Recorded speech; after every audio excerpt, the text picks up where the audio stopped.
Persecution Update, 26 August 2012. Pakistan. Pakistani police have taken 11-year-old Rimsha Masih into custody after a mob accused her of desecrating pages with verses from the Quran. The mob demanded the Christian girl's arrest and threatened to burn down Christian homes outside the capital Islamabad. More than 600 people have fled from the Christian neighborhood, and her parents have been taken into protective custody following threats. Officials said the girl cannot properly answer police questions. It is thought that the girl has Down syndrome. Pakistan's President Asif Ali Zardari has ordered an investigation into the arrest. The girl's plight is likely to reignite debate about growing religious intolerance in Muslim-majority Pakistan, where strict anti-blasphemy laws make defaming Islam or the Prophet Muhammad or desecrating the Quran a capital offense. Human rights activists say the law is often used to settle petty disputes, but in the face of huge public support for the legislation, the government says it has no plans to change it. Many of those accused of blasphemy have been killed by violent mobs, while politicians who advocated change in legislation have also been targeted.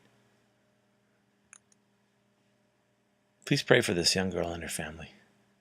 Pray for their protection and for her release. Pray for the Christian families who fled their homes. Pray this case will shed further light on the problems of the current blasphemy laws and bring about change. Syria. Thousands of Christians have fled Syria after being accused of supporting the Assad regime or observing a, quote, Western religion.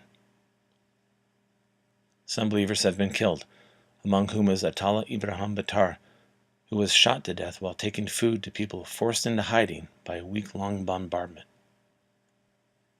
Most of the 10,000 Christian residents have left the area of Qusair, near Homs, quote, after reportedly being given an ultimatum to leave, a threat which was also echoed by the mosques, unquote, according to aid workers in the region. Workers with another ministry described the city as, quote, an extremely dangerous place for those who remain, and it is clear that Christians no longer feel safe in their homes, end quote. According to a Dutch aid group, 90% of Christians living in Homs fled after quote-unquote fanatics forced them to leave their homes. An estimated 50,000 people have fled Homs since February. Pray for the divine protection of Christians in Syria. Pray that they will find safe refuge and that they will prosper and flourish wherever they go. And pray for peace in Syria. Bangladesh. 80 children from Christian homes in Bangladesh were taken under false pretenses by mullahs, Islamic clerics, to various madrasas, Islamic boarding schools. Attempts were made to forcibly convert them to Islam. 11 of the children have been rescued, while the whereabouts of the remaining 69 are unknown. The children come from the Chittagong hills of eastern Bangladesh, where their Christian faith makes them a minority and the target of overt discrimination. In January and February, the Christian parents each paid 15,000 Bangladeshi taka, roughly $184, to individuals who promised to house and educate their children in nearby cities. A quality education in the Chittagong Hills is rare, and parents often do this as a way of providing a future for their children. Parents lost communication with their children almost immediately. After months of conducting their own search, they contacted Hotline Human Rights Trust, HHRT. According to the HHRT director, the rescued children recounted acts of physical abuse when they refused to pray, read the Quran, or learn Arabic. The children went on to explain that they attempted to escape after being told they would be forcibly circumcised. Thank the Lord for the children who have returned to their families, and pray the missing children will be found soon. Ask the Lord to protect these children both physically and spiritually. May the Holy Spirit strengthen them through this whole ordeal. And pray that perpetrators will be brought to justice, and the families in this area of Bangladesh will have other ways to provide an education for their children. Sri Lanka. A pastor and his wife were attacked in Deniyaya, Sri Lanka, while returning home after visiting a church member.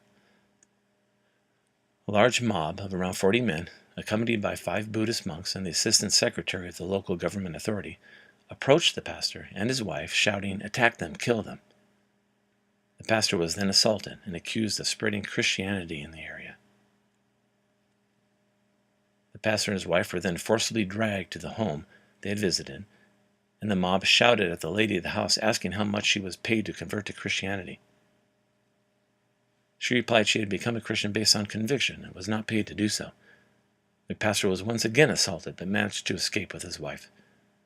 The pastor suffered injuries to his legs and body in the incident. Pray the Lord will completely heal and restore the pastor and his wife. Pray for their protection, and pray their faith will be strengthened so they can continue with their ministry. And pray for the perpetrators.